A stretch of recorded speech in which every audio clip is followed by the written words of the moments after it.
Alright, there we go. Grrrr. Greetings, humans, greetings, and welcome back to another fun-filled episode. Bear here, 29-year veteran of the woods, and today, oh boy, today, it's just, can you feel it in the air just a little bit right before the big holiday here?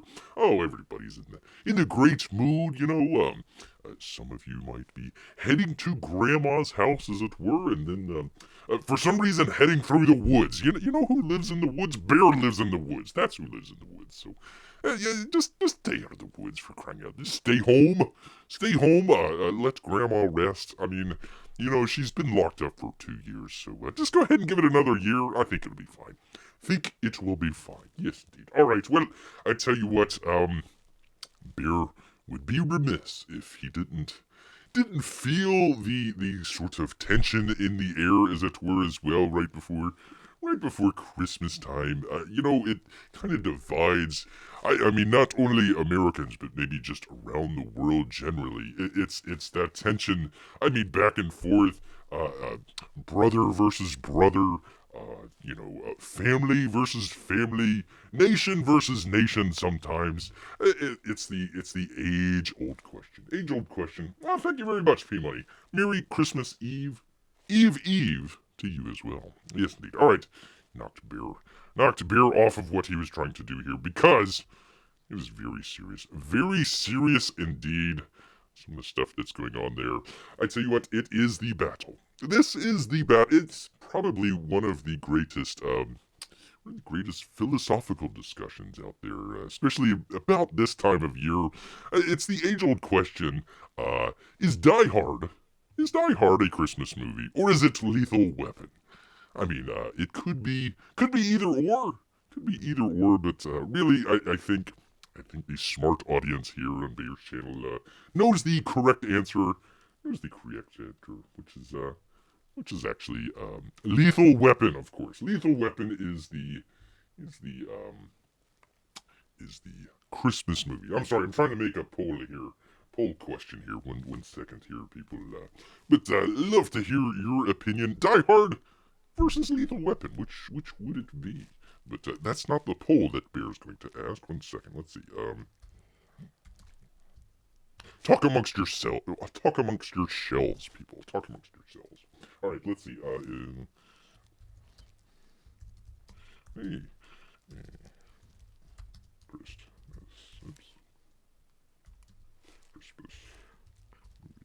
Question mark. Okay. Let's see. Oh, P Money says, yes, both are Christmas movies. This is too far away. Let's see. Yes, both are Christmas movies. So is Gremlins, Batman Returns, and Trading Places. But there's also one out there that P Money unfortunately missed, which is probably even more of a challenge than anything else here. But wondering. Let me see if I can get to it here. 1 second here, people. But I've got to ask the question out there: Is Iron Man 3 considered a Christmas movie? Actually, there was something a little bit ago where I think the Disney Plus kind of had a curated Christmas curated list there and left out Iron Man 3. So that's actually the question here. Oh, I probably should do that in the poll. Let's see. There we go. Let's see. There we go. Still trying to figure out the poll here, people. But there we are. So, kind of the age-old question. In addition to Die Hard and Lethal Weapon, actually the same person that wrote Lethal Weapon also did Iron Man. Talking about Shane. I almost said Shane Davis. Shane Black out there. So very interesting to see what the poll turns out to be there. So go ahead, make sure you vote, and vote often, as it were. Yes, indeed. All right. Well, let's move on from this because we actually have some. If Bear can find it here, some actual campaign update news. I'm sure everybody wants to hear about some campaign update news out there. So let me click on the thing that does the thing and does the thing. There we go. There we are. Very cool. All right. So first up we have here is Your boy Zach Richard C. Meyer, finally, he's saying it's the final push here. Hi, everyone. Hello. I spoke to the fulfillment center today. Your boy Zach always has some very interesting bolding patterns here. I think he's got the right bolding stuff here, but we shall see. We shall see. Let's see. Iron Man started on New Year's Eve, so it's both a New Year's Eve and Christmas. I forgot that it's. Did it really start on New Year's Eve? I guess so. I guess so. Well, that totally blew. Dang you, P Money. Dang you. The answer is yes. The answer, of course, is yes. I knew somebody was going to shoot holes through that. All right, let's see. Blah, blah, blah, blah, blah, blah, blah, blah. There are 130 remaining perks to be mailed out, so they ran out of goodie bags yet again. I ordered more dog tags for the autograph perks, and there will be enough left over to fill the order for 130 goodie bags, which actually, they had a nice little selection of stuff in there. We're running into the holidays. We sure are. But I should be able to get these mailed off by the end of the month. Actually, technically, the end of the year, too. Thanks, Richard. There you go. From your boy, Zach. Finally getting the final push out. Hopefully Peabody out there can finally get his Jawbreakers book. But I wouldn't hold my breath with the Canadian Postal Service. All right, let me do the thing. With the thing, get that out of the way and go to the other one. Because everybody's waiting on you, Bear. Come on, Bear. All right. So we've got another little update here from one of the greats out there, John Malin. He's got a Graveyard Shift number 4 sign-up page here. It says, hey, everyone. Hey there. We're doing the Graveyard Shift volume number 4 mailing list right now. Those that signed up last time saved a bunch of money on the Graveyard Shift volume trace campaign and received a special foil trading card. Still trying to figure out what to do with the trading cards. We'll be doing that again this time, but also we're aiming to launch Graveyard Shift volume 5, Volume V, in 2022 as well, if everything stays on track. Hopefully it does. Knock on wood. Hopefully there's no paper shortage out there, I tell you what. So this list will keep you signed up for all of the Graveyard Shift 2022 projects, and we'll not be doing another mailing list until 2023. Wow, that's a ways out. I hope we can make it. So don't miss out and sign up now. I think it's a little click there, and thanks again for your incredible support. There you go. I hope that turns out well for Graveyard Shift number 4. Unfortunately, Bear has not yet read Graveyard Shift number 3, so there's actually going to be several books probably over the holidays here that Bear's got. I still got to read Expendables. I still need to check out Downcast. I've not done Tadia just yet, even though I got the digital version, and haven't done Tadia just yet, but I'm trying to figure out maybe if I should wait until the book is in Bear's Claws to check it. One of the other age-old debates out there. You got Lethal Weapon versus Die Hard. Is Iron Man 3 a Christmas book? And then oh gosh, what was I? Oh, Barry, I lost my train of thought here, but need to kind of figure that one out. Let's see, what was the other one? Digital versus physical. Come on, Bear. So probably gonna wait until Tadia gets into Bear's Claws there. Into Bear's Claws. I tell you what, I need to do that a little bit better. All right, Alterna, as it were. Publishing Pete. He says that it is 50% fulfilled. This is the fall, what did he call that? What did he call it? It is the fall campaign. The fall 2021 campaign, as it were. So he says it is 50% fulfilled. Bear can actually attest to that. Got the little tracking number out there. So hopefully, we'll see. Not expecting it before Christmas, but you never know. You never know what the fat man's going to bring you. The fall, he goes on here, the fall 2021 campaign is 50% fulfilled, and I'll be working hard on fulfilling the rest of it as the winter 2021 pre-order campaign is running. If you're one of the 50% that's waiting on your perks, thank you so much for your patience, and I'll do my best to keep the wait as short as possible. Let's see, he goes on, he says, the Winter 2021 campaign launches tonight, actually last night, at 8 p.m., and we'll be having a launch stream on his channel there at 9 p.m. So there you go. If you haven't signed up yet for Winter 2021, do so there. And I think also, I haven't checked it out yet, but, pardon me here. They had kind of an interesting thing there with, Pete Cimetti that he does. Publishing Pete, as it were. They'll do kind of like little ads in there. So if you've got a book out there that you want to promote, you can kind of buy some ad space. That's pretty cool. Or if you just want to kind of have like a fun thing, or maybe promote your channel or something like that, might be an interesting thing for Bear there. You can do that on his campaign here. So might be something to look forward to. Might want to do a Bear might want to do a campaign review of this. That might be kind of interesting. Yeah, there we go. Ace concludes, as always, thank you. It's Publishing Pete. Yes, indeed. So there you go. Let's see. Let's see. P Money says, yeah, I think Jawbreakers 3 is going to be a 2020 book for him. Sorry about that, P Money. Sorry about that. If Bear had ordered Jawbreakers 3, he would like mail it to you himself. I mean, that's kind of terrible. That you gotta wait so long for your book. Terrible what's going on up there. Alright, moving on. Always moving on here to the next thing, which is, actually, Bear, I very much contemplated on whether or not I was going to talk about this one. Haven't talked very much about the Allegiance art stuff, since the whole, what do they call that? The Crimson Cock out there, the Red Rooster, as it were.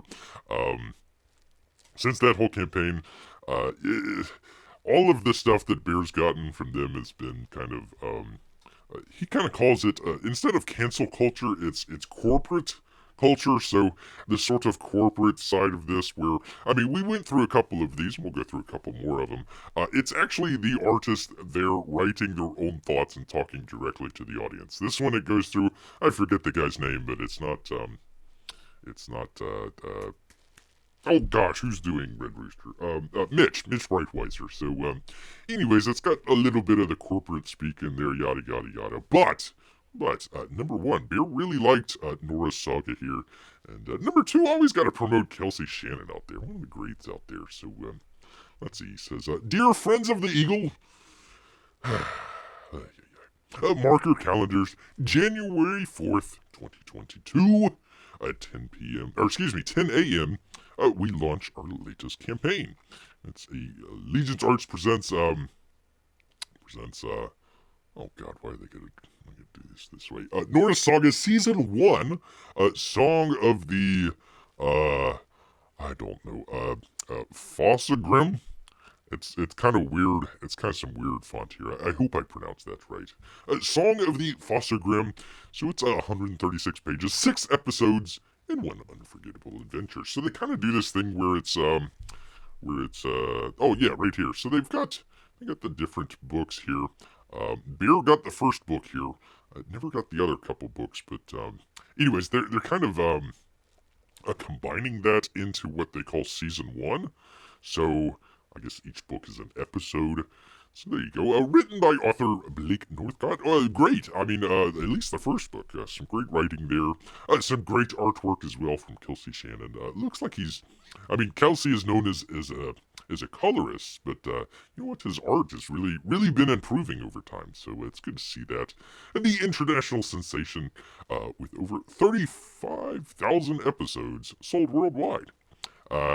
Well, it probably sold to Walmart. Don't know how many Walmart sold, but there you go.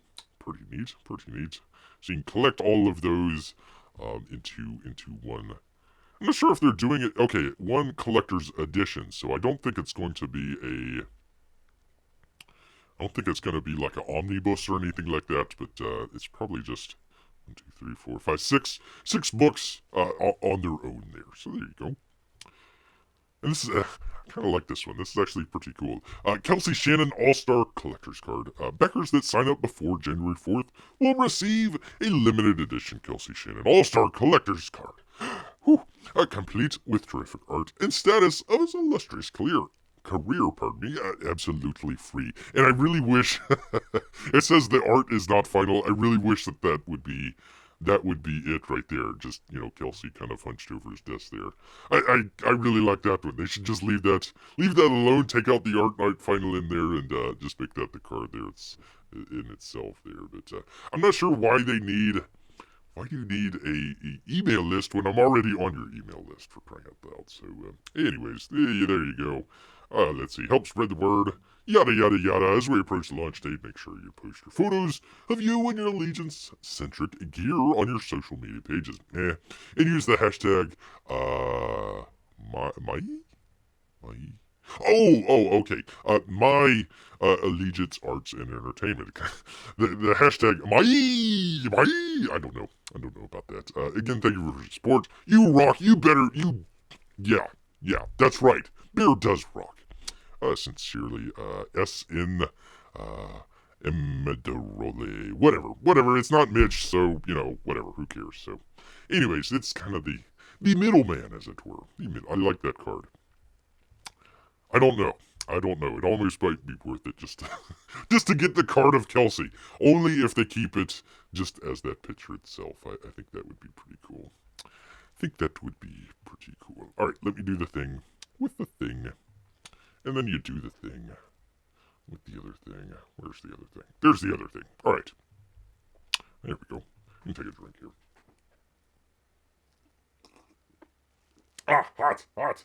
Hot. Ooh.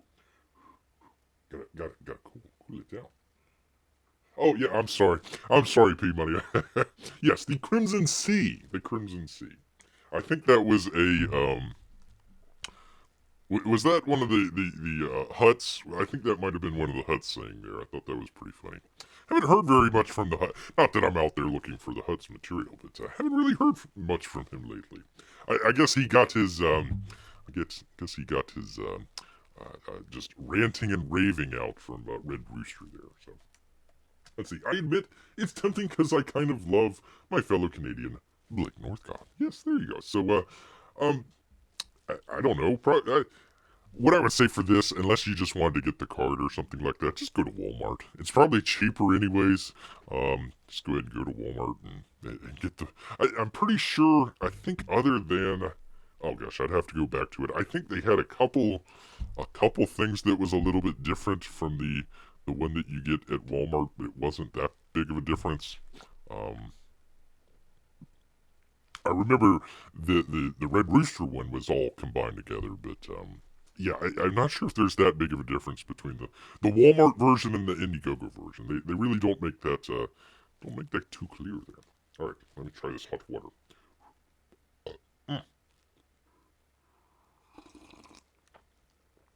Wow, that's hot.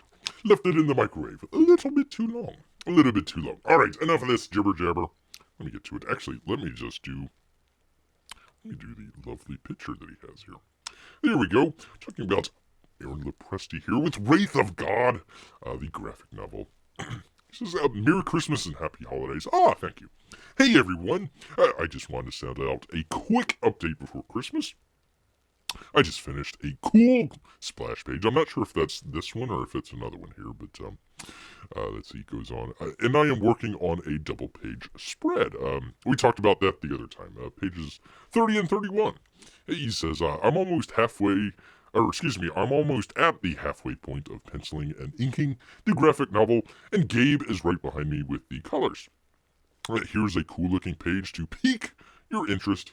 Everyone have a great Christmas and holiday season, and keep your eye on his YouTube channel, as I will be giving out I will be having some big artists in the coming weeks. Thank you for your continued support of Wraith of God. So there you go, neat little picture there. I really like how he kind of broke down this sort of action sequence. It's basically tells you everything you kind of need to know without even any show instead of tell or stuff like that. But yeah, I really like. Let me see if I can. Oops, that's not the right one. Dang it.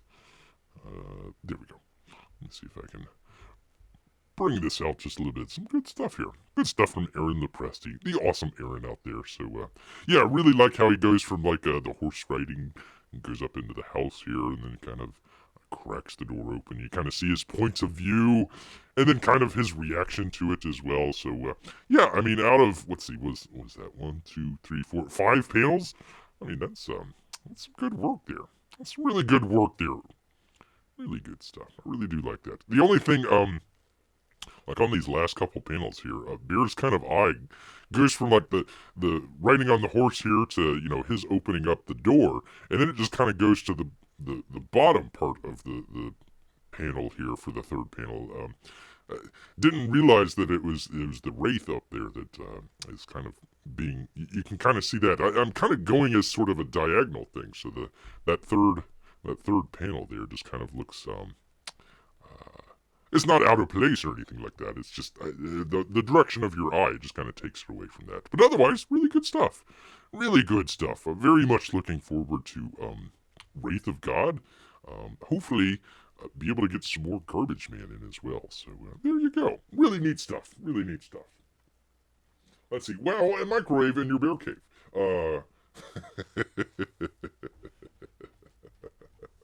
Yes. Of course, I guess you get Wi-Fi and Apple TV as well in your cave, so electricity couldn't be much more difficult. Well, you just plug in with the neighbor there and just kind of run your extension cord there and kind of bury it. And it's all good. Why should Bear live in darkness in his cave when he could just abscond just a little bit of, the neighbor's electricity. It's not that bad. And the Wi-Fi as well. And the Wi-Fi. That's the most important part.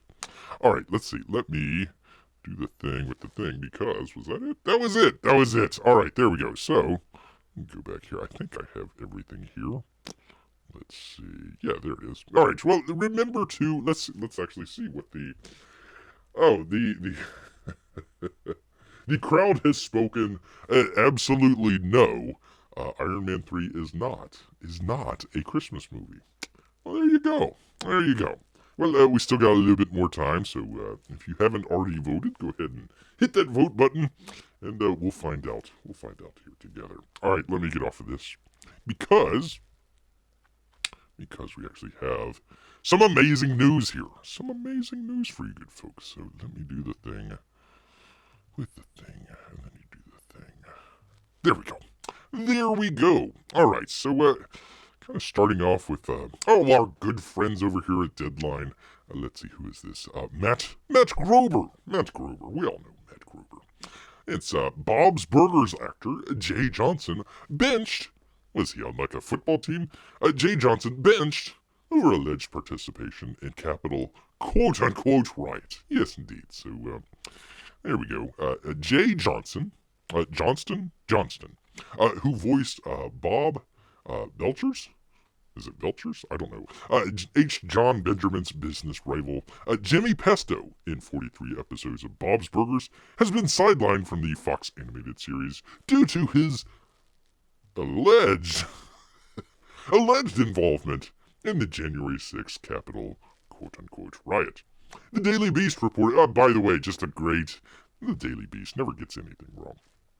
Daily Beast reported Friday about Johnson's indefinite hiatus. Oh, that's a nice way of saying firing. An indefinite hiatus from the series. While any possible involvement of Johnston's in the events of the 6th is unclear, he's allegedly seen in multiple photos captured at the scene last year by our good friends, the feds. Thus far, the actor has been neither arrested nor charged in connection with the quote-unquote riot. Sources confirmed to Deadline that Johnston, who had been on recurring on Bob's Burgers, has not been brought back to do an episode since January 6th. And there have been no plans for his character to be featured in the foreseeable future. Wow, that was pretty quick. Reps for Fox and 20th television. Let me try not to burn off my tongue here. Oh, God, that's hot. I tell you what. Whew. All right, let's see, where was it? Reps for Fox and 20th television animation. I'm always trying to say 20th century television. Anyways, 20th television animation, which produces the series, had no comment, of course. Let's see, of course, blah, blah, blah, blah, blah. Johnston first voiced the owner of Jimmy's Pesto's Pizzeria in the 6th episode of the show's first season. Over the years, the actor has also lent his voice to series including Mama Named Me Sheriff, Mr. Pickles, and Mary Shelley's Frankenhole? I don't even want to know. Don't even want to know. Appearing on the live-action side in Better Call Saul and more. He is notable a two-time enemy. Let's try that again. He is a notable. This is not a very well-constructed sentence. He is notably a two-time Emmy-nominated, recognized in the category of outstanding writing for a variety or music program for his contributions to Mr. Show with Bob and David. This goes on. Oh, Lord. The HBO sketch comedy series starring Bob Odenkirk and David Cross, who, by the way, probably wants me dead, which aired between 1995 and 1998. That is a run-on sentence if there ever was one. Holy cow. Let's see, what was his name? Matt, do better. Do better, please, sir. Bob's Burgers centers on the Belcher family watching as they go on adventures of all kinds while running a hamburger restaurant.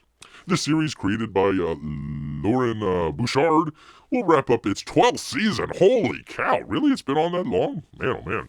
Bear doesn't really watch it, so I can't really say.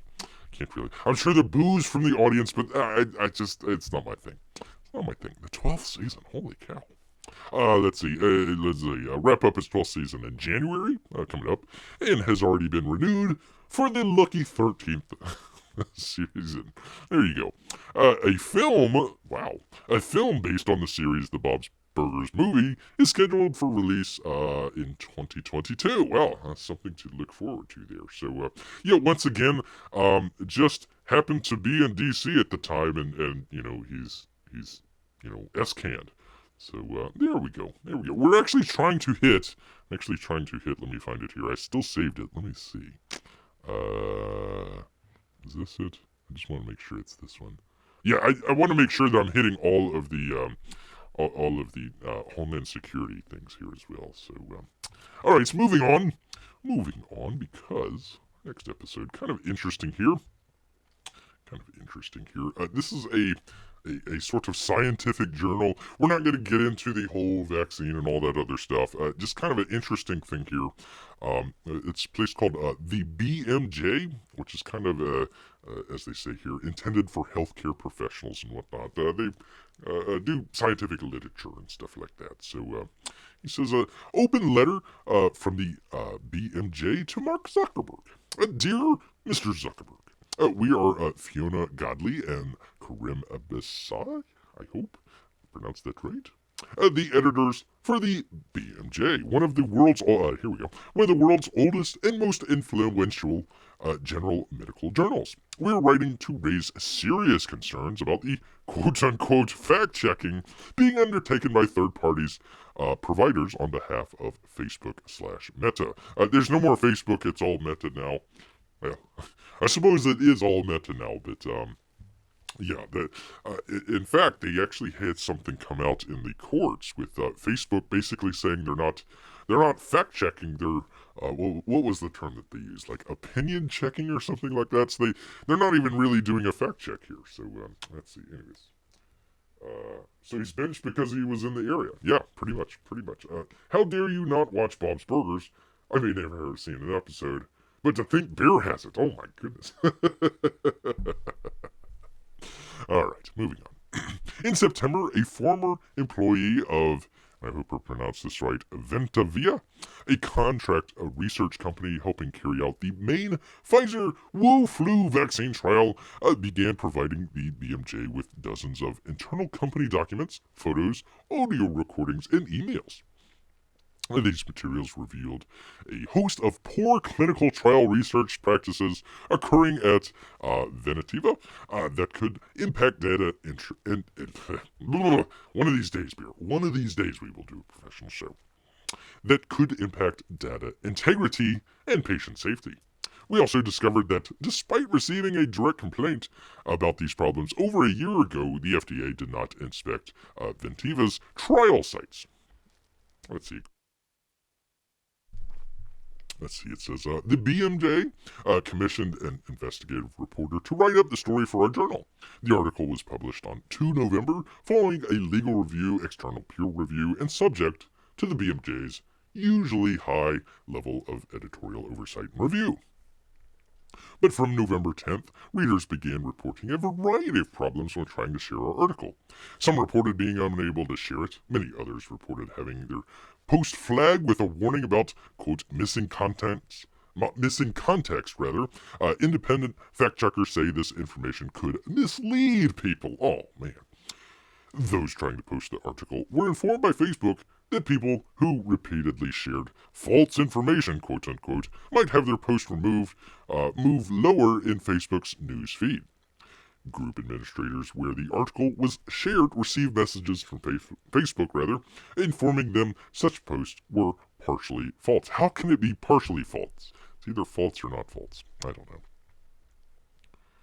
Readers were directed to a fact check performed by, quote unquote, performed by a Facebook contractor named Lead Stories. Lead Stories, there we go. They're in the news, all right. It says, we find the fact check performed by Lead Stories, to be inaccurate, incomplete, and irresponsible. And they list a couple things here. It says, it fails to provide any assertions of fact that the BMJ article got it wrong. That would be a kind of a big thing. It has a nonsensical title, quote, fact checked. The British Medical Journal did not reveal disqualifying and ignored reports of flaws in Pfizer's Wu flu vaccine trials. The first paragraph inaccurately labels the BMJ as a news blog. It contains a screenshot of our article with a stamp over it stating, flaws reviewed, despite the Lead Stories article not identifying anything false or untrue in the BMJ article. It was just inconvenient for him, that's what it is. It published the story on its website under the URL that contains the phrase, hoax alert. There you go. Let's see, the BMJ should make a sandwich called the BMJ.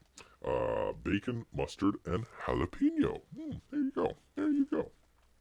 Yes, if I want to blow the whistle on something, I send it not to the media, but to Facebook. Yeah, no, they're not whistleblowing to face. It was an article that these people put out here. So whenever people were trying to share that article on Facebook, Facebook was the one that was saying and relying on this what was their name? Lead Stories. They were labeling that as false information when they're going through the list there and they're saying no, it wasn't. So let's see. Where was I? We have contacted Lead Stories, but they refuse to change anything about their article or actions that have led to Facebook flagging our article. We have also contacted Facebook directly, requesting immediate removal of the fact-checking label and any link to the Lead Stories article, thereby allowing our readers to freely share the article on your platform, Mr. Zuckerberg. There is a wider concern that we wish to raise. We are aware that the BMJ is not the only high-quality information provider to have been affected by the incompetence of Meta's fact-checking regime. To give one other example, we would highlight the treatment by Instagram, also owned by Meta, of Cochrane, the international provider of high-quality, systematic reviews of the medical evidence. Rather than investing, proportions of Meta's substantial profits to help ensure the accuracy of medical information shared through social media, you, Mr. Zuckerberg, have apparently delegated responsibility to people incompetent in carrying out this crucial task. They're too busy making Web 3.0. Fact-checking has been a staple of good journalism for decades. What has happened in this instance should be of concern to anyone who values and relies on sources such as the BMJ. We hope you will act swiftly, specifically to correct the error relating to the BMJ's article and review the process that led to the error. And generally, to reconsider your investment in an approach to fact-checking overall. Best wishes. That's nice. Fiona Godley, editor-in-chief, and Kamaran Abisabi, I hope I pronounced that right, editor-in-chief. There we go. And they kind of list some references there as well, and any competing interests there. So that's interesting. Very interesting. Yeah, they, spending all that money to do the what they're calling the meta or metaverse, basically VR, AR, that sort of stuff, and of course, our good friends over at the blockchain as well. So, some good stuff there. Let's see. All right, let's see. Moving on. Kind of a downer there, but just kind of wanted to talk about that just a little bit here. All right, this is actually from a place called let's see. Pardon me. Good World News, but they kind of reposted it from Russia Today. So this is actually from Russia Today, but I didn't want to click on Russia Today because, man, oh man, the internet is on fire. The internet, the interwebs, the intertubes is in fuego, as it were. Yes, indeed. All the log 4. Log 4.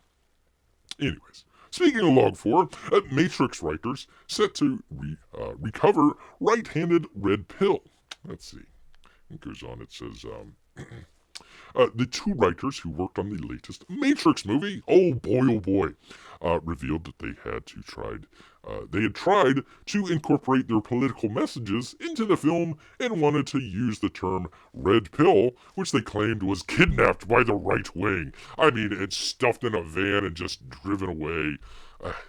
Kidnapped. I tell you what. It was kidnapped. Yes, that's what it was.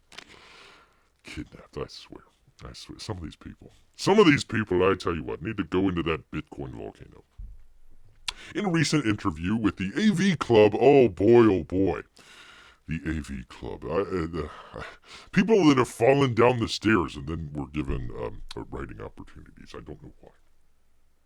Let's see. Oh yeah, I keep forgetting that there is another Matrix that literally nobody ever asked for. Especially after the third one. Because they're all dead. Well, they all died in the last movie, but let's bring them back. How's that work? I don't know. Let me take a drink here. Now that's the warmth that beer wanted. All right. Where were we? Interviewer Matt. Matt, you have such a terrible and long name, and you're working for the AV Club. What was that? The old Gawker. The Gawker people. I tell you what, bunch of idiots. Matt, you just, you have a terrible last name. Urged writers on how current social and political issues, such as Cambridge Analytica's precursors of the metaverse and the radicalization of social media, quote, influence the writing process on the film. And they go on, they says, we are aware because you put in, the movie's writing collective, The Pit. Oh boy. How many people do they have writing this? For crying out loud. Anyways. Everything that's going on in the world, so we talked about specific things. That's good. Remembers, Hey Mon. Things like red pill versus blue pill, trope or meme, and how it got kidnapped by the right wing, just stuffed in the van and driven away.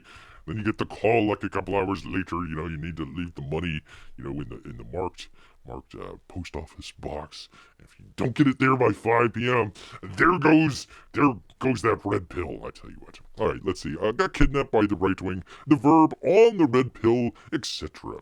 So one of the things that we're mindful of is how to get that trope back.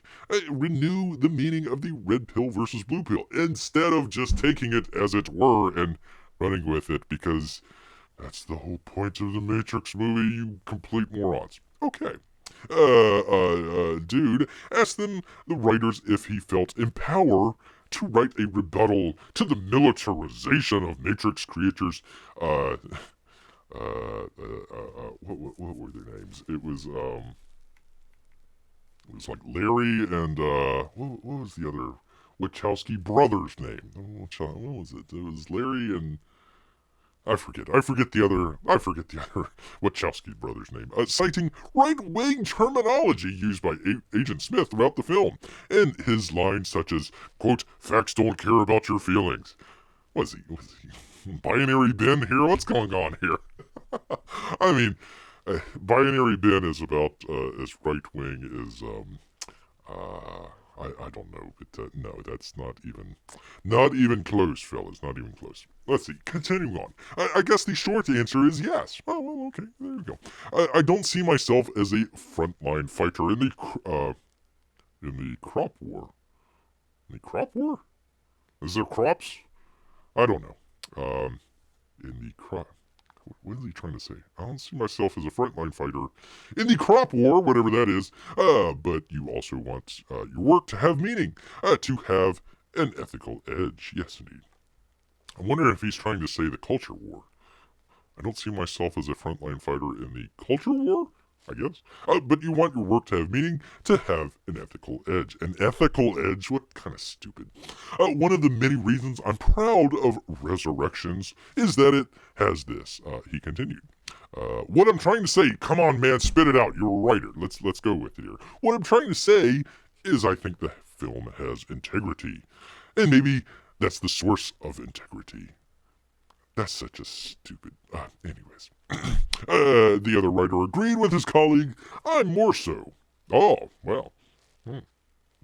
There's a little difference between me and Mr. Mitchell's. Jesus. In that, well, he's a nicer person, so he doesn't get so angry. But largely because of that, I live in the United States. Adding that he is imbued with the need to confront some of the things that are happening in this country. This was the case before and after. Harmon, whatever, clarified. But we weren't planning on arguing with the righties. The righties. That's a nice one. However, according to the two writers, and who knows, many more, I don't know, some of their politically motivated ideas were not incorporated into the final version of the film. Darn. I think at one point there was a joke about the red pill and the blue pill, and you know what you want to go into a Matrix film for is jokes upon jokes. And Lana Wachowski, Larry, whatever, decided that he did not want to give it any credibility to this position, even a semblance of dialogue with it. Remembers whatever his face. There's nothing to say about it. You just wrote an entire article. For crying out loud. It's like having debates with creationists. Is that like people who believe in God? Is that creationists? It's like having debates with creationists. Merry Christmas, by the way. Said, concluding the interview, so that's the AV guy. By inviting them to the rostrum is a tacit approval that the idea is up for debate. What are you even talking about, man? Harmon responds, my personal position is that I don't argue with the, how do we put this, mid-20th century Central European superpower and the fascist, all those fash. There's nothing to say. One of us is just going to stand, and I want it to be me and my people. What? One of us is just going to stand? For your position? And I want it to be me and my people? Okay. Alright. There you go. Wait a minute. Isn't silence equal to violence? I mean, like, okay, you want to at least debate, just say, I believe your worldview, takes away from individual liberty and gives it to the state, backed by corporate interests, or maybe corporate interests backed by the state, however you want to describe it, and that's just wrong, and I disagree with it. How hard is that? And then really kind of comparing mid-20th century Central European superpower people with creationists. That's nice. That's a nice little thing there. So you're definitely going to completely avoid the new Matrix movie here. Very nice. Very nice. Yes, indeed. All right, so let me go back, do the thing with the thing, and then you do the thing. There we go. Don't need me on there. There we go. Pretty cool. All right, let's see. What does the chat here say? Yeah, I keep forgetting there's another Matrix movie. Yeah. Does that mean the red pill got Stockholm syndrome? Maybe. Maybe they take the blue pill instead this time and just kind of realize how great it is to live in the Matrix, and they should have never taken that red pill to begin with. And really, we just probably should just live according to whatever our technical overlords tell us to do. I think that's probably the message for the new movie here. Probably. Let's see. Does he encounter lots of Central European superpower people that he could debate? I don't know. It's one of those things. Bear kind of goes back and forth on this of whether or not to go out and like literally try and find. I mean, especially in this area. I mean, you'd think that it would be a bunch of hicks and hillbillies and all this other stuff. I mean, you should be able to just pick one out at the local Walmart or something like that. I wouldn't like. Okay, let me try and find a white supremacist organization. I don't know where to start. I wouldn't know, like, do you put up a billboard? Do you put up, like, call me? Please, YouTube, Bear's not trying to say that he wants to. Just, like, where would you go to, like, even do something like that? I don't even know. Is it like an invite-only type deal? Like, half of them are probably feds anyways, so, yeah, it's kind of odd about that. Kind of odd, but they're fighting against kind of the tilting windmills out there. They're just fighting against that. They think everybody is on the other side of Omaha Beach. They're trying to mow them down, and that's pretty much the only thing that they got going for themselves in their life. The Wu flu hysteria. You got to keep your mask on and all that sort of stuff. So craziness, I tell you. I tell you what. All right. Well, you know what? Nobody else is here. P Money, I'll ask you this question. What do you think about the NHL not going to the Olympics there this year? I'm sorry, everybody. We are talking sports ball for just uno momento, but a kind of interesting game last night with the Lightning. Or we went out to Vegas, and like an hour before we were supposed to go on, the coach tested positive. So we were without our coach for a little while.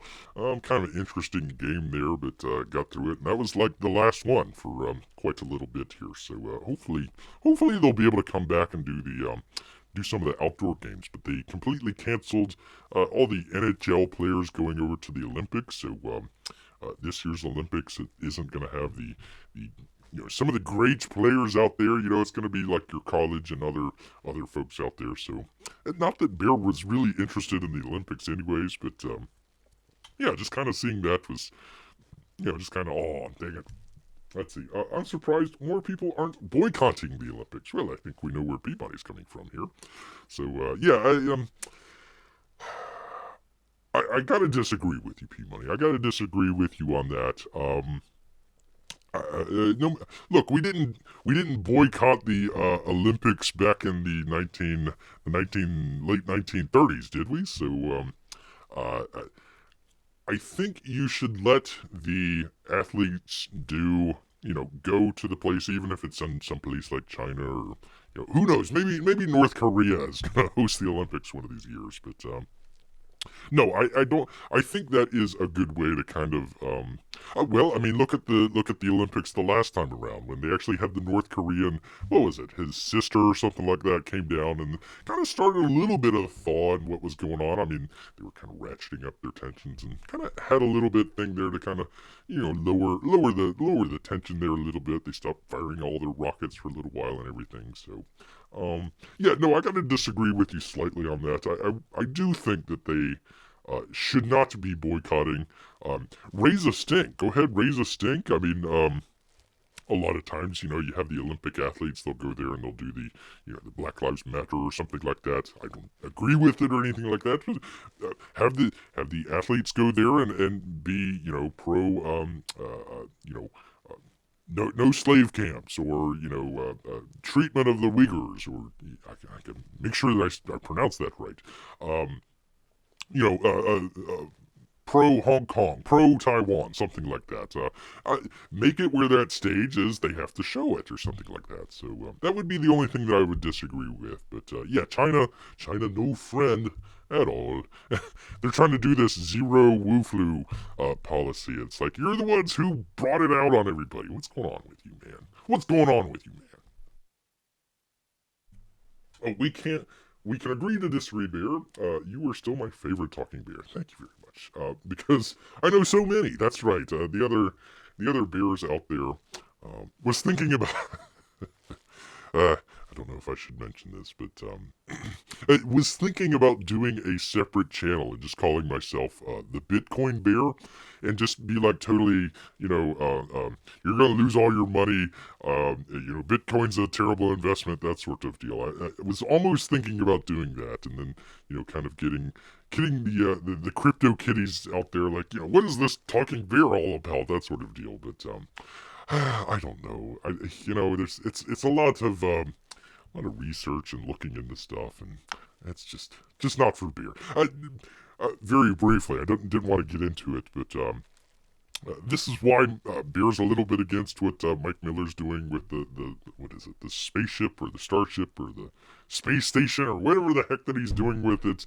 Why are you giving money to Meta, whatever the hell it's called these days? Why are you giving it to Mark Zuckerberg, for crying out loud? Just take your digital JPEG money and just go to the bank with it and cash it, and go on a nice vacation or something like that. Take the kids to Hawaii or something. I don't know. But anyways, that's long story short. Didn't want to really talk about that too much. So, all right. Well, I appreciate the hanging out here with you, P Money. It's been a fun show here.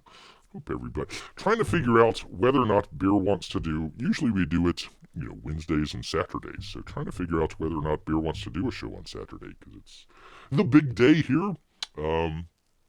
If Beer does a show on Saturday, it's probably just gonna be kind of like a hangout show or something like that. It's not gonna be unless Beer gets some emails or something like that he can share with you people, or maybe find a funny news story or something like that. But yeah, if I do a show on Saturday, it just kind of be a hangout, see what everybody's doing and whatnot. Still need to I need to make some time and actually read some of the books that got in.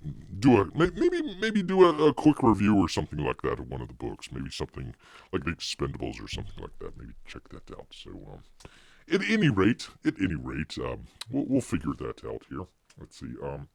You have a great 25th of December, whatever you decide. Thank you. Thank you, P-Money. You too. You as well.